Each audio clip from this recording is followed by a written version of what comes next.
What is up, guys? Welcome to Diggity, a video game podcast, episode number 228.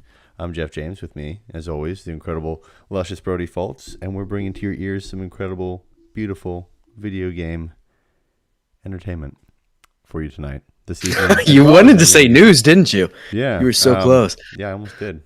It. We're bringing it live this evening on YouTube and Twitch. You can join us every Thursday evening at 9:30 p.m. Eastern Time on YouTube and Twitch. And you can listen to us in the morning on your morning commute, early Friday morning when the audio version of this podcast goes up and live. Follow us on Twitter and Instagram at Diggity Podcast, and leave us a review if you have not already. Appreciate it. Let's kick some ass now. Now that we're past all the marketing stuff, let's kick some ass. Yeah, we came here to podcast and kick ass. So yeah, Brody. God, yes, sir. People have become incredibly whiny. Yeah, absolutely. I'm just gonna say it. Do it. My own personal. Let them have it. People have become extremely whiny. Absolutely, mainly towards ports. And have found numerous ways to spin how various ports coming to various games coming to other platforms are, terrible things and are awful, just awful business moves or selfish business moves for some reason, or just, bad ideas. And what's strange about this is that these are ports that are not of games that are not popular. These are ports of extremely well-beloved titles and well-beloved franchises. So I'm a little confused as to why people will complain about something like that. My sense is that people are bored. I'd like to not think that. But my sense is that. What say you, sir? What say you? Well, first off, I'd like to say this one's dedicated to Evan, since he had to comment in there. But anyway, no, I think things have definitely gotten out of hand. I mean, with people getting upset about, porting it so other people can experience a game that everyone loved on PlayStation 4 in particular, and being able to play it on PC now, to be upset about that is very stupid. I'm sorry, it's just plain stupid. Like, it's this elitist mentality, this fanboy bullshit, right? Like the normal thing we see where every time Xbox puts something up, the very top comment on it is PlayStation's better. If PlayStation puts one up, Xbox is better. Like, oh shit, who fucking gives a shit what piece of plastic you're playing on? I mean, just to be perfectly honest, like, agreed, yeah. I have both of them. I love them both. I use them for different things. I don't understand that mentality at all. We've talked about it many times on the show of just this stupid elitist fanboy mentality that I don't understand it. I genuinely don't understand like where that even comes from or why it happens. But this one, to see people upset about God of War coming to PC, which was announced this week, and everybody seemed pretty positive when Horizon Zero Dawn was coming to PC, but now all of a sudden God of War is coming over to PC, and it's a huge issue. And the thing that's strange to me is the fact that now it basically just makes it to where PlayStation players are no longer snowflakes. Now they can experience, someone else can experience the game, and I hate that mentality so fucking much. Well, the other mentality is interesting as well. I'll share this article here from PC Gamer, which says God of War PC means the platform wars are over. Boy. No. Boy. They're definitely not. No, certainly not. I mean, I think we're all just hop on Twitter. We're all just getting fucking a good game here. And yeah. If I'm not mistaken, this game was played on console. Absolutely. Before it came to PC. Right. 3 years ago, even. Yeah. So I don't know, man. It's bizarre to see how people react to what should be, I mean, this is great news because this means PlayStation is finally playing with PC, right? Like, we've seen Horizon Zero Dawn, we've seen Death Stranding, we've seen, what's the other, the zombie one. Drawing a blank. Yep, perfect. We've seen a handful, I can't think of it at all. We've seen a handful of good PlayStation games come, and granted, yeah, it's been a little bit later and it's taken a little bit for them to get here, but it is a good sign that PlayStation is now willing to kind of share with the PC, which the other part of that is whenever you talk to somebody that is a diehard PlayStation fan and they're saying how, you know, PlayStation's better, the whole reason they say that is because of the PlayStation games. Yeah. And so once they lose that, what ground do they really have to stand on in their imaginary argument that they're having, I think essentially with themselves, because I don't really see it. But I don't know. It's a fucking weird world we live in. Here's a defense on why this is so important, from what the PC Gamer editor wrote. So he says, there are PlayStation exclusives and then there are PlayStation exclusives. For me, Kratos is Sony's Mario, the most recognizable PlayStation mascot out there and emblematic of the platform's capabilities. God of War is one of those games you want to show off to people, something that devours entire evenings by mistake and inspires you into making countless small combat clips. The kind of game where Sony started selling PlayStation 4s with it as the packed-in game. PC always felt like more a natural home for Xbox. In as much as Xbox is part of the wider Microsoft lineage, the name comes from DirectX and thus always had that PC origin. The intention with that console was always to build a PC in a box anyway. As the creator of the original Xbox, Seamus Blackley will tell you, for a while Xbox tried to keep certain exclusives to the console before releasing. For the most part, there wasn't much point. No one who's going to buy an Xbox good God, is going to change that decision because Halo is also on PC. PlayStation, not so much. It's such a part of the landscape now that it's easy to forget how completely Sony upended the games industry in the late 90s, coming out of nowhere to obliterate both of the then kings of the console space, Sega and Nintendo. Sega never really recovered from it, while Nintendo had to frantically and successfully reinvent itself over the decades to come. PlayStation 2 built on the success to become the best-selling console ever, and PS3 was a wobble, but PS4 saw Sony once again absolutely smashing Xbox One's face off and building its strategy on tentpole exclusives like never before. I get it. I mean, it's just a business move in my mind. Like, it's just a good business move. I mean, get your shit out to more places and more people can buy your shit. Like, right. I mean, you know, I don't think this is a genius idea. I mean, I think people forget also on the bell curve of technology that we've been on in, let's say, like, I mean, fuck, dude, even like from when the PS4 was first launched to like now, the dramatic differences in what you can do in terms of online is so substantial that, I mean, it's absurd, right? I mean, we're very close to the edge here of what you and I have discussed of just having a USB stick that's PlayStation and I spend $40 a month instead and I get to stream all my games through the cloud. Right, and I don't have to $40 a month would be steep. Well, yeah, but I mean, you know what I mean? Yeah. Like, you know, it's a Stadia, right, basically, right? Yeah. But I mean, the other part of this too is, like, did Sony really have Sony never really had the capability to do so? No. I mean, I would say maybe the PS4, but certainly not PS3.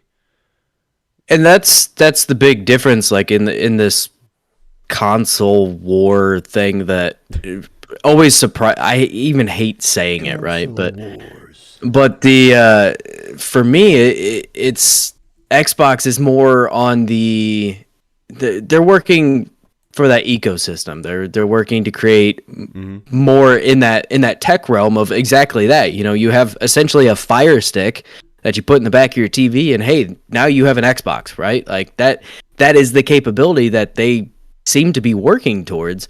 Whereas PlayStation has built their house on these great games they make, and they do a fantastic job of it. They do the best job. Oh, absolutely. And that's hands down. Not from a fanboy perspective, because I don't give a shit. I think all three of them are awesome. but I think out of anybody, Sony is the best at it. Yeah. I mean, they spend the most time. But we're also getting to the point where, I mean, they already don't make much money off of console sales. Usually it's like a very minuscule amount, if any. I think this generation PlayStation is actually making money off of the console a little bit. But yeah, it's still, we're very, very short, probably less than a decade away from having that little thumb drive that you put in the back of your TV, and now you're playing games. So essentially the console war dies, and at that point now you're streaming everything, and your biggest thing that you're going to be doing going forward is just buying games. So in order to have these games available, you need to have them on as many storefronts as you can in order to make this happen. So for them to branch out and now play nice with PC is a good move, but at a certain point, it's still going to be a little bit of a division, because you're going to have, I mean, is Xbox going to have its own, you know, it actually is, I mean, not obviously not an actual flash drive, but their little stick, and then PlayStation's going to have one too, because they still aren't going to mix. And like, what does that actually end up being in the long run? I mean, once we get to the point of just streaming games, are you just buying a service through these, and you just use one universal stick and you buy from individual storefronts, and they essentially just become a giant publisher?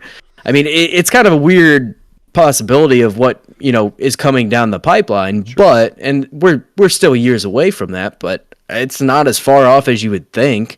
But yeah, I mean, back to the kind of the actual idea of, you know, ports in general, I think it's a healthy thing for the gaming industry. And in almost every case, the only time I don't really like ports is when it's something that is being ported over to the Nintendo Switch that is not able to run on the Nintendo Switch. Those are the times where ports kind of catch me a little. Like, I mean, like whose Doom. fault is that? I mean, people would trying to put them on Nintendo's fault, because it has to go through a cert process, right? So I'd be like, that's just Nintendo being like, fuck it, we just want a bunch of stuff on our system, rather than, you know, being well. like, And I would even definitely point some blame at the developer themselves. I mean, usually, like Panic Button, we've praised in the past, they're wizards at what they do and getting games to run on the Nintendo Switch, which is, I mean, less powerful than an Xbox. It was less power than a 360. Less powerful than a fucking iPhone 13. Yeah, absolutely. I think it was less. I think the comparison I've seen is like it's a little less powerful than like a 360, essentially. But which, yeah. So it's one of those things, like, developers want their game to run on the Switch, but they can't do it. So now we're starting to see cloud versions of games pop up on Switch, you know, like Hitman, the Kingdom Hearts games, which definitely could have ran on there. They just didn't port it. The easiest thing to do was essentially stream it instead. And so, I mean, also the power of an Xbox One. Yeah. The Switch. Yeah. So I don't know, like, at a certain point, do you consider some of these like cloud versions of games to be ports in a way, especially for the Switch? I mean, that's a primary I mean, that's console that uses that. Right? Like, that's a cheat for them which is good. It's good that we have that. Yeah. Because the other result would be that we just would never get the game because it would never fucking run properly on the Switch, or Nintendo would say thumbs up, put it up there still, and it would run like dog shit. But the Switch also has dog shit Wi-Fi. This is true. The Wi-Fi is incredibly inconsistent on the Switch, so streaming anything to that console is a nightmare. Also, not to mention too the fact of the online store not being great. Yeah, I mean, just right from the onset, right from the get-go, the UI to the whole experience to the Wi-Fi card inside of the actual device and signal strength is pretty rough. Pretty rough for sure. Yeah, it's such a weird conversation you get into when you kind of start diving into ports, because some people hate them, some people love them. It's kind of this weird polarizing thing that's going on in gaming communities, and some of them are for stupid reasons, like we don't want to share that game with you type of thing, like what's going on with God of War, which most of what I saw was pretty positive, but there's definitely some people that were upset. Oh yeah, like you said, it's not a valid reason to be upset. It's just we just don't want to share this with you. It's ridiculous, right? Hey, get a PlayStation to play this. It's like no, I mean no, it's a fucking business. Right. They make money every time this game sells, and once they move it to a new system, they can charge damn near full price for it again. So, yeah, of course they're going to do that, because people will buy it. It is already currently one of the highest selling games this month. Like, since it's been announced, the pre-orders are top of the charts. Like, it's crazy. So, yeah, of course it's smart for them to do that from a business perspective, because I can't imagine the port was all that difficult. I mean, I'm sure, obviously, there's going to be some workaround stuff, right? But, I mean, they already have a PS5 version of it, so they have a pretty good spectrum of what they can do with that, and sure, why not? But the other side of the port argument that, a lot of people have when a new game is ported, and I say new loosely here, because the Switch has seen a lot of ports from the Nintendo, or the Wii U. So that is a conversation that a lot of people don't like either, and because those games are coming back out like 6 years later, and 6, 7, 8 years later, and they're charging full price, and as Nintendo does, they never drop prices on anything, hardly ever.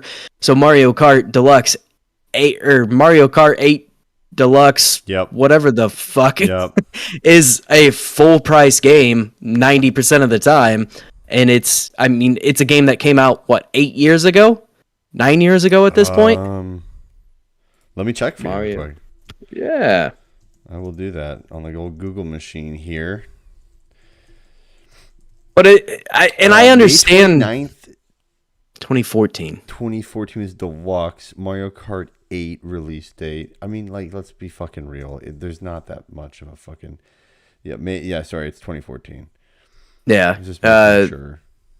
8 Deluxe released in 2017 alongside the Switch. So, yeah, but regardless, I mean, that is one of those situations where, it's absolutely fair to be upset about that being a full pop game when they really just took the DLC from Mario Kart 8, put it in there, and now they still sell it for $60. I mean, yeah, you can find sales where you can get it for $50 or $45, but I have never once seen that game below $45.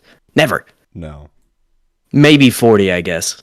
Maybe one good sale, but it's still that's something that it makes sense to be upset about, because that is a egregious port where they are taking advantage of the Nintendo fan base that is, Nintendo fans are very, very adamant about buying anything Nintendo puts out most of the time. So and I can't say I didn't buy it, but I also didn't have a Wii U, so I was dipping in for the first time, but it still didn't feel great to buy a game that old and just be like, yeah, no, I just spent $60 on a game that when I got it was 3 or 4 years old, and it's a port instead of them putting out a new Mario Kart and putting in that work. And I still don't think we're gonna see a new Mario Kart on the Switch. I don't think until we get come out with one. I don't think we will see one until like the Switch 2 or whatever it ends up being. Because it keeps selling. It is still selling crazy. Like the attachment rate of the attachment rate of Mario Kart to Switch users is insane. No, it's just a good overall game, right? I mean, it's a like fantastic game that you get. It is the game that you pick up with your Switch. I'd say Mario Party for some, that you pick up a Zelda, I mean, that is literally the go-to. Yeah. I got my Switch, I think it was in 2017. It was like 6 months after it came out. I just happened to stumble across one in Walmart, and I was like, well, guess I'm buying a Switch today. And I walked out of there with the Switch, Mario Kart, and Zelda.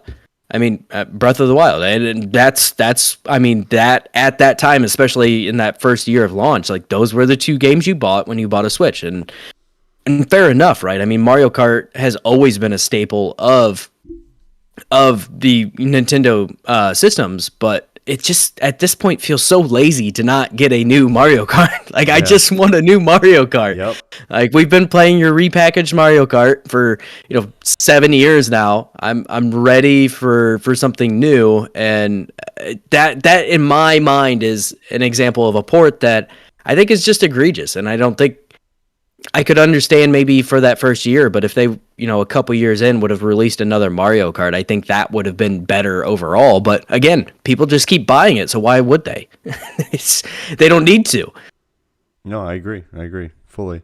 Which brings my point. So, do you think that Nintendo doing that with Mario Kart, do you think that there is a $60 value to the Grand Theft Auto trilogy that's going to be coming out? Because keep in mind, like, will this be updated? Yes, in some sense. Will it play the same as it did on the other games? Yes. And like those games do not play well nowadays. No. Like no. Not to say that they're shit. They're incredible games. They're just outdated. Incredibly well. It's just like shooting in these games sucks ass. Walking around in these games sucks ass. Driving is okay for the most part, but everything's pretty clunky because it was clunky at that time. But like, is that like, do you see the value in the $60 for that? Like, one could say, oh, it's 3 games, but then my argument to that would be like, okay, but how old are the games? Like when do you set the bar of like, okay, these games are old as shit now, right? Which is sad to say, but they're old. San Andreas released in 2004. Yeah, 2004. Vice City released in 2006. Oh my God. So 18 years ago. Almost 18 years ago for San Andreas. And Grand Theft Auto 3 released in 2001. So San Andreas is 2006, sorry? San Andreas was 2004. Vice City was 2006. So 17 years. Holy shit. Yeah, 15 years between the newest game and that remaster. Well, remaster. And also, the other argument about that is we haven't seen many Rockstar remasters. The only we've seen a GTA 5 like update supposedly for PS5, and it didn't look any fucking different. It looked the exact same. Come out for when is that? Was it February? Yeah. March. I believe so. March 2022. Yep. New features and more. But that to me is, like you're saying, I mean, it's essentially a port. It's a remaster of some sorts, but we don't even know what that remaster is going to look like. We don't know if it's going to be a drastic improvement or what, but these games are outdated as hell. Like, they are severely outdated to the point that I don't know how enjoyable this is actually going to be. And I don't remember how long these games were. I don't know if I can justify paying $60 for that unless they actually did a lot of work to these games. Because if they come out looking marginally better than what was there, I'm not going to care. I really am not. I think it's a cool idea. I think it's something that a lot of people would be excited to see, but I just don't know. I don't know how good of a job they're going to do with that remaster. Yeah, I mean, I don't know. I don't expect much on this. I'm really not either. I expect, some updates to some textures, but it's like the model for some of the characters are so blocky in that, they have, you can see the polygons on them. I mean, it's like you can't do much with it. I think you can make it certainly run smoother and quicker. I get that. Yeah. I understand that. But, I don't think $60 for those 3 games is truly worth it. I mean, San Andreas, I think, is a fantastic game.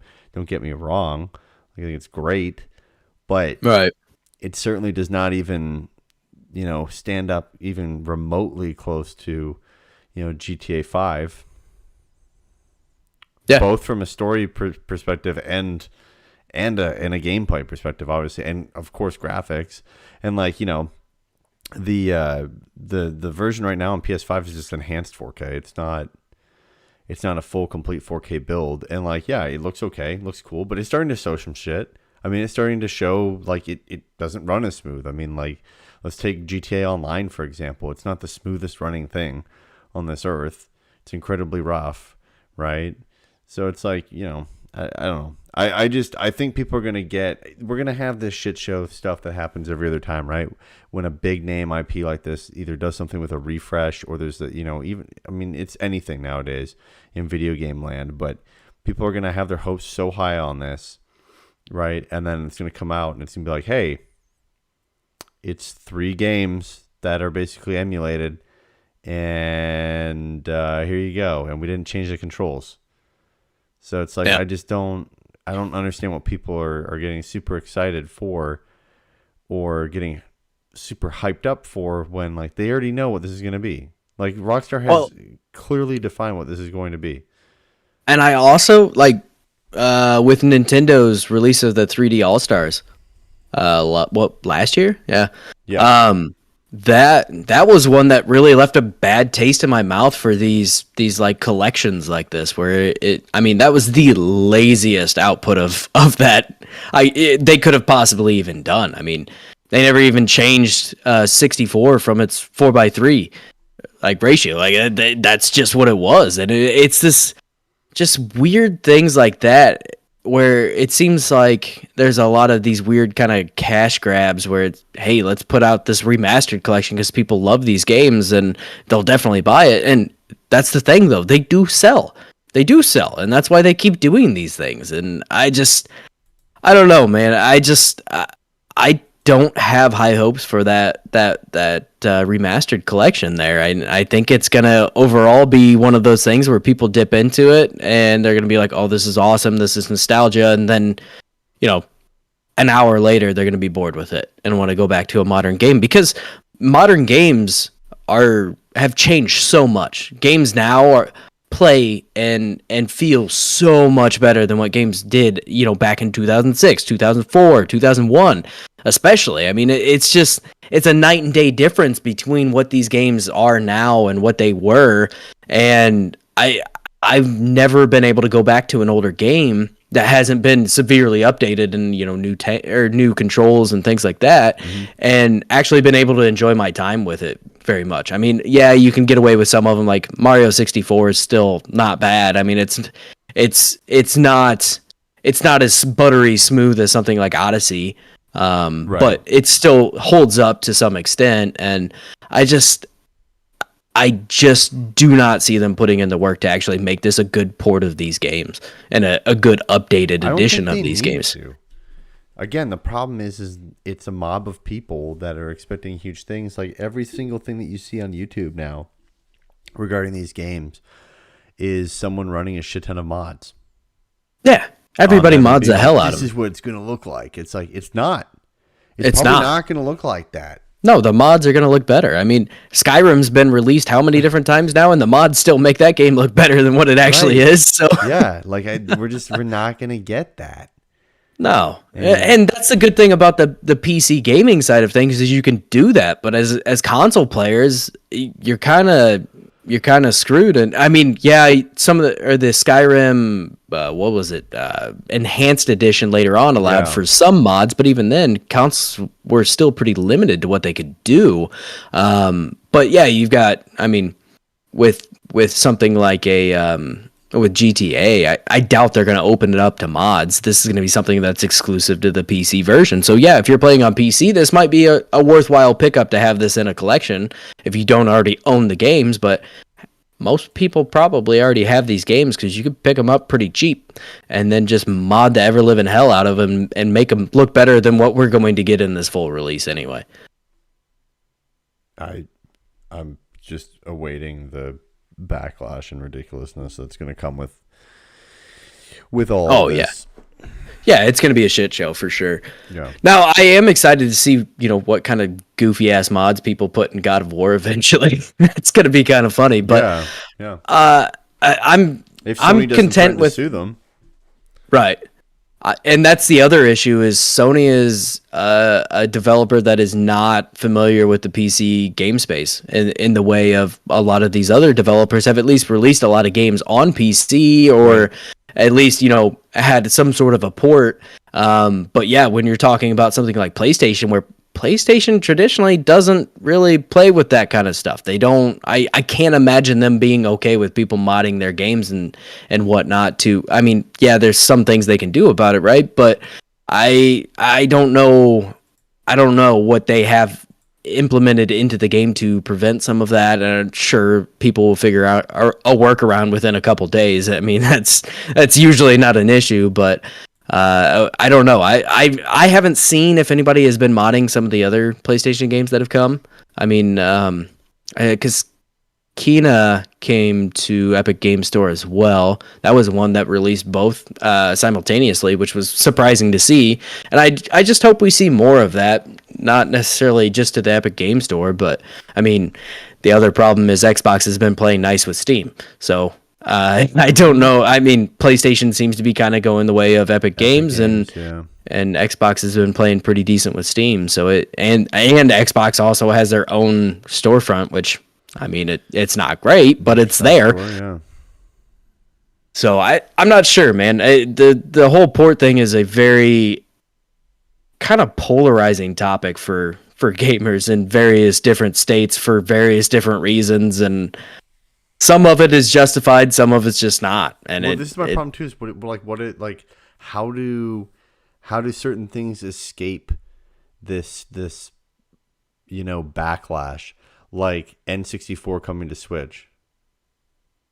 Oh, there's been plenty of backlash about that, but that's more due to the but pricing. It's not about the game. Yeah. Yeah, it's about the pricing. You know what I mean? Everybody loves the games, right. But it's not about the game. Like, there's games that I'm sure there's gonna be games that come out that were on N64, but also probably on other things at the time. And like, how does it not get that backlash? I mean, it's like the Mario Kart, right? How does that not get backlash? Like, if anything, that is the biggest crock of shit, right? Like, you give me something from the Wii U, which everyone hates the fucking Wii U. Okay. Yeah. If you like the Wii U, I mean, good for you. I don't know what to tell you. It's not a good system. Were there some okay games on it? Sure, I guess, maybe. I don't know. I don't think so. So, but they moved Mario Kart 8 Deluxe to the Switch, and like, there's no backlash for that. Like, people got the same shit. Yeah, people got the same shit. They even down to the Mercedes-Benz DLC, which was the craziest shit I've ever seen in my life. The only thing that I can say as far as for that Mario Kart port, the game was only 3 years old by the time the Switch came out. So I do see a little bit of putting that out initially. Full pop? But that's also the other part of what I said earlier. Nintendo fans will buy that shit, and they fucking been proving it. I mean, you can see the sales numbers. Even people that aren't Nintendo fans are buying that. And granted, they might not even know it was ever even on another console. I mean, because they don't know. It's like the parent going in and buying little Billy, a Switch for Christmas, and they go to the Best Buy rep. What should I get? Oh, you should definitely get Mario Kart, because me and my friends will get stoned. Right. And play Mario Kart. You know what I mean?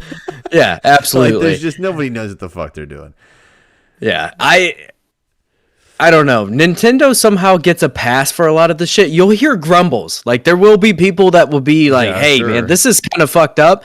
But it's also usually the same people that go out and buy it on day one anyway.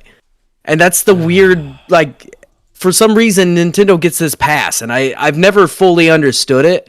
But Nintendo fans are some of the most diehard fans I've ever met in my entire life, and they aren't even the ones that are going on to Twitter and just blasting each other because Xbox is better, PlayStation is better.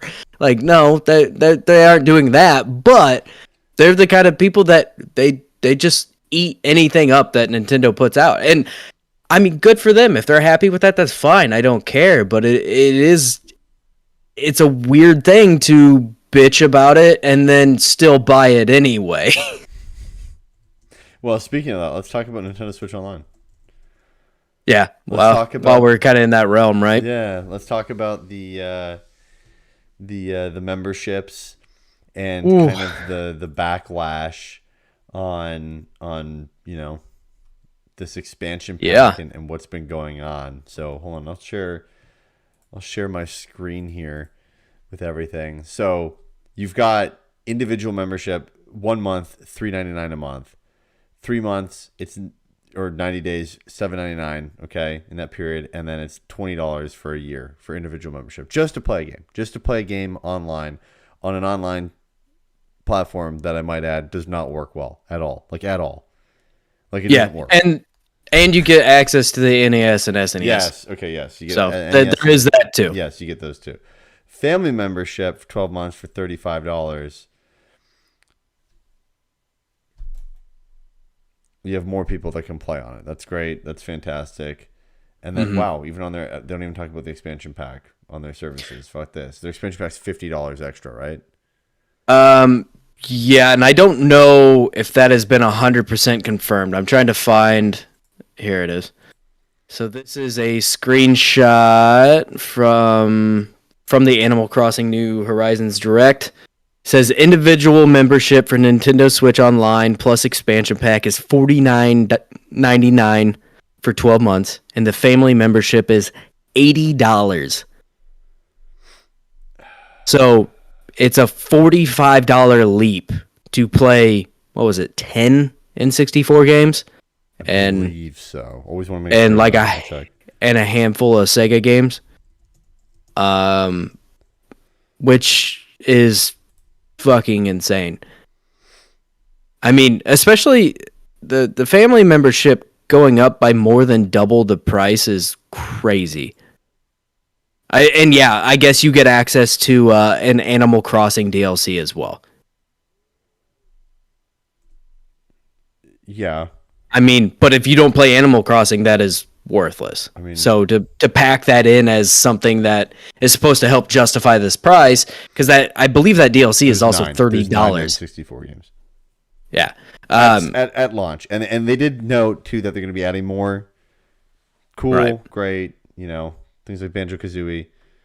Now that DLC is $30 that it comes with, but if you don't play Animal Crossing, there's no added value there for you. So for them to pack that in like this is part of the experience is kind of ridiculous, because there's still plenty of people that didn't pick up Animal Crossing. Yeah, it sold really, really well, but I mean, I picked it up, and this DLC means nothing to me because I'm not going back to it. So I feel like that is a huge example of, these are not even ports. These are emulations of these games. Well, no, hold on. Because they also have They online. Do have a few things, I guess. They have online, which is a big deal. This is true. This is true. Play, that's a big deal.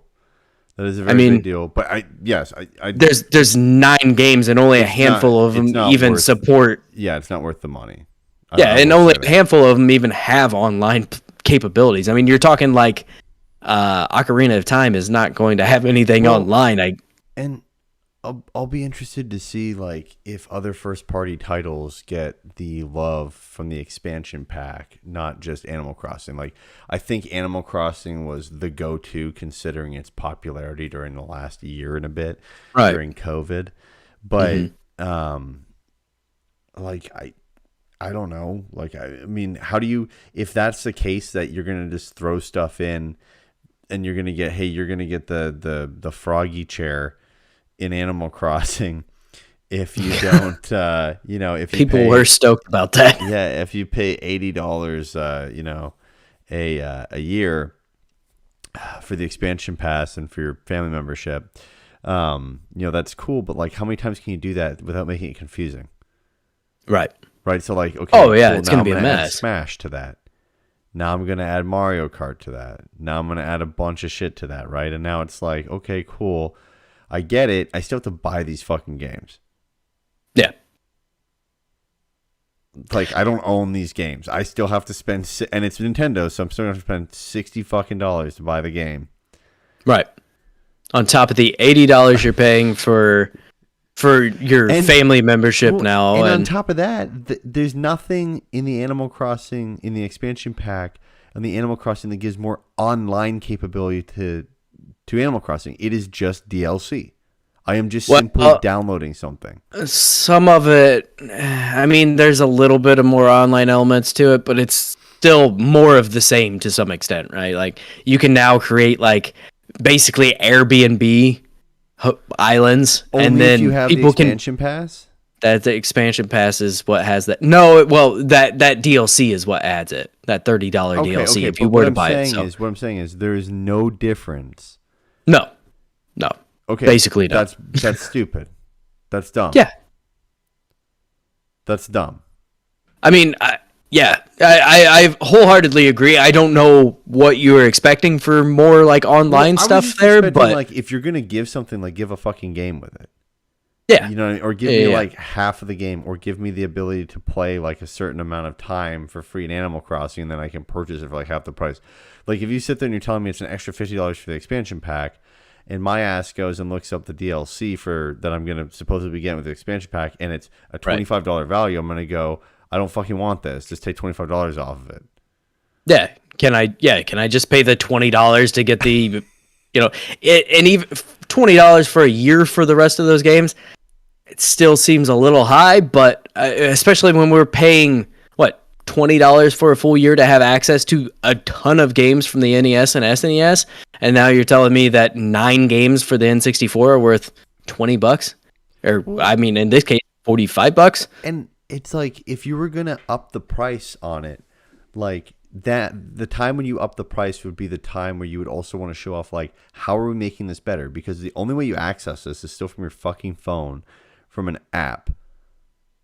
I don't think anybody even uses that. Which nobody. There's no functionality there that even helps with anything. People only use it to set it up for the first fucking time, and then everybody uses Discord and other shit to have voice chat with each other. Right. You know, God forbid there's we had no usernames to add each other. No, friend codes, man. Right? So it's like, I mean, if they bumped, I mean, you know, $80 a year.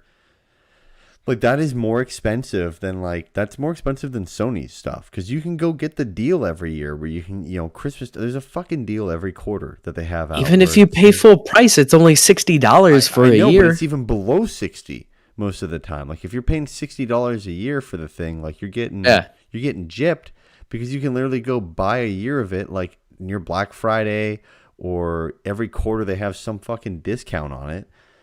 I mean, and you're talking about, I mean, and every month you get at least 2 free games. Most of the time, or recently, it's been 3 free games. And if you have a PS5, there's the PS collection that has like, it has the Nathan Drake collection. Yeah. It has I guess Nintendo could sit there and say, well, you get the NES games, but they can't sit there and say, well, you get the you get a free N64 game, because you don't. You're fucking paying for that. Because Absolutely. the platform fucking sucks for playing online gaming, so I'm not paying for that service even. It just happens to be there. Right. What I'm paying for is essentially N64 games and DLC to a fucking game I don't care about that I can't get rid of. Yeah.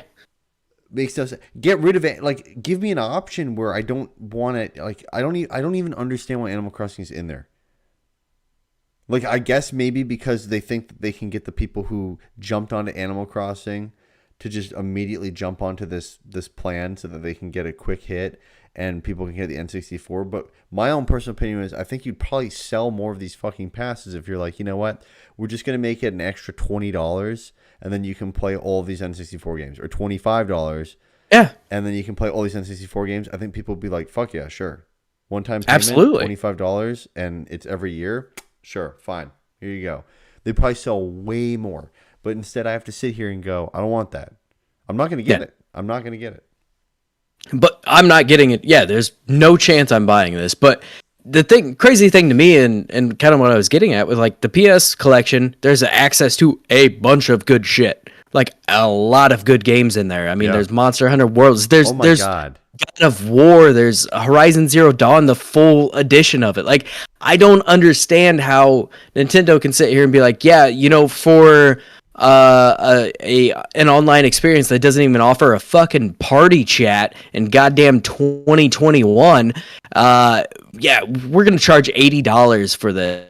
That doesn't even make sense. It doesn't make sense. There's no way in hell that Nintendo service is worth more than PlayStation service or Xbox's service, and even their free games have sucked lately. So Because they got whatever, Game but Pass, right? because they have Game Pass, because they're But their pushing their online ultimate service works. Yeah. And even Game Pass, you figure if you buy just the base Game Pass, not even Ultimate, it's $120 for the year, but you have access to a shitload of games, a shitload of more modern games than what Nintendo's offering here. And my favorite argument I've ever seen from a Nintendo fan is that Game Pass is old games. It's like, I'm sorry, you have NES, SNES, and N64 games. You want to talk about fucking old games? Right. No, and like that's my thing is like where's the value? There is no value. Like if you want to tell me that it's $20 a year to play online on what are, a shitty online service, cool. Just come out with a secondary subscription that's called Retro Pass. Yeah. Retro Pass, absolutely, and fucking make it $3.99 a month. You'll get more than $25 for the fucking thing. People pay you more money for it. They won't know it because they're giving you $3.99, and no one's gonna bat a fucking eye at $3.99 a month. No, absolutely not. I mean, Jesus, man, just set up a separate fucking thing. You want to set up an Animal Crossing thing? Set up a fucking Battle Pass for the fucking thing. Oh God. You collected enough stone to level up. Keep it normal DLC, right? Without having to impose like, here's the value, but you don't and they have the game. They do sell that DLC separate, so they did at least do that. They do, but I'm just saying, like, but it's stupid to shoehorn. Yeah, why shoehorn this into it when there was no reason for it, and it's just a weird thing to do. But it's also the separate Retro Pass. Boom. Yeah.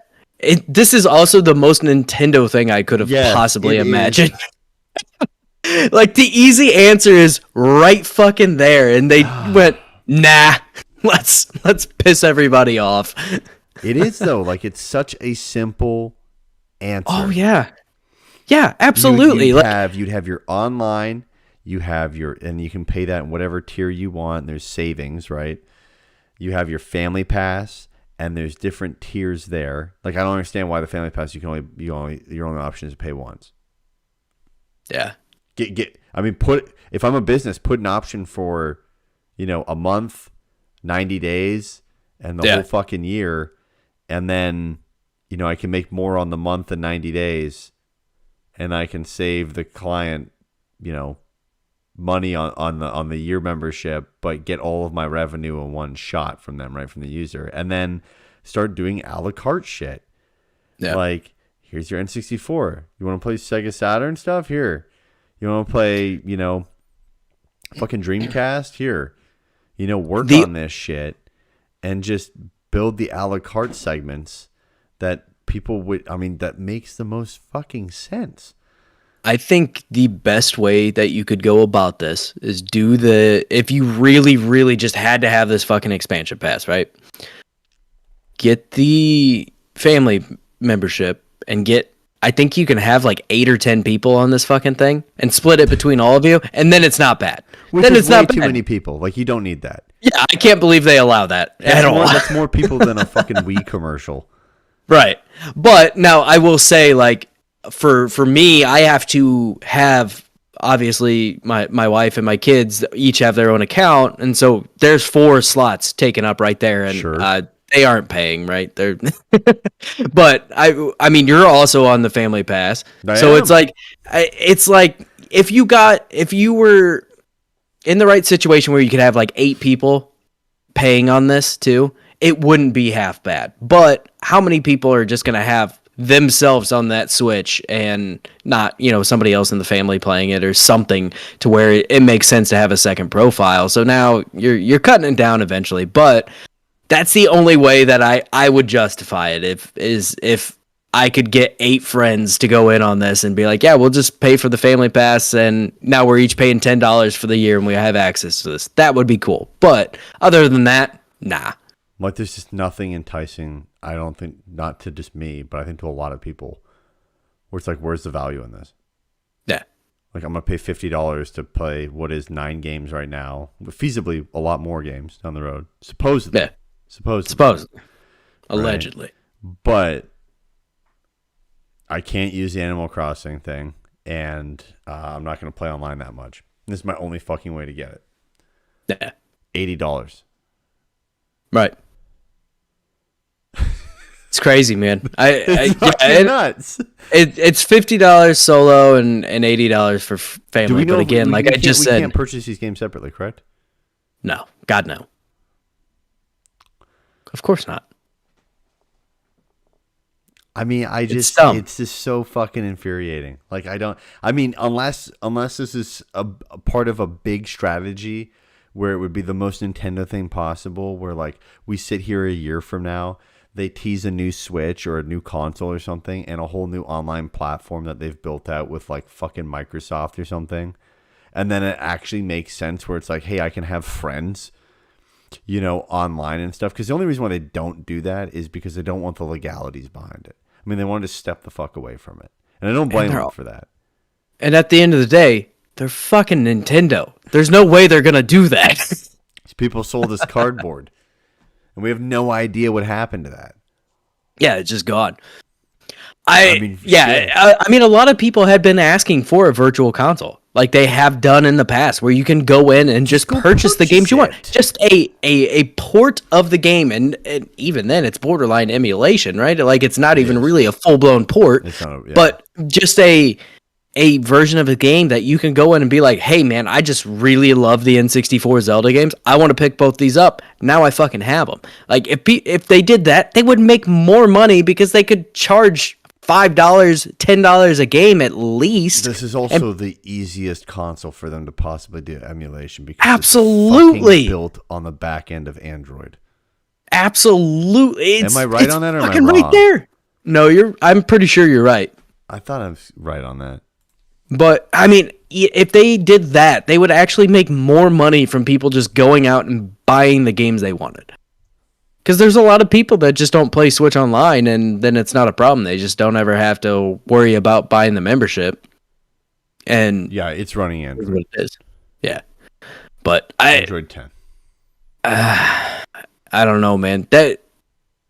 They've done some good quality of life changes into these. Android though.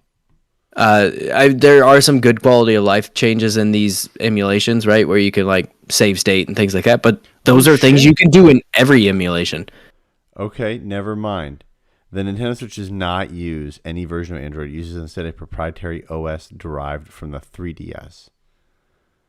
The OS does use some components from Android drivers and looks like it was originally going for an NVIDIA Shield lookalike. Oh, that's right. Yep. I remember them talking about that NVIDIA Shield. Yeah, I don't know, man.